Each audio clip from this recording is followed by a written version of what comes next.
گاه مورد سؤال قرار می گرفت از سوی بعضی از همسران پیامبر اکرم که معمولاً باباها با دخترهاشون این رفتاری رو که شما داری ندارند، اینکه پیشانی دختر رو ببوسن، صورت دختر رو ببوسن، سینه دختر رو ببوسن.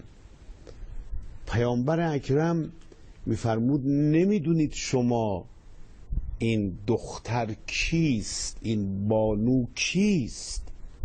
این بانو بانوی بهشتی است. این بوسیدن پیشانی بوسیدن مکتبی است.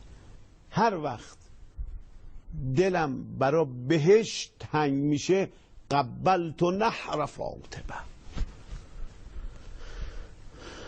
فاطمه را میبوسم، سینه فاطمه را میبوسم.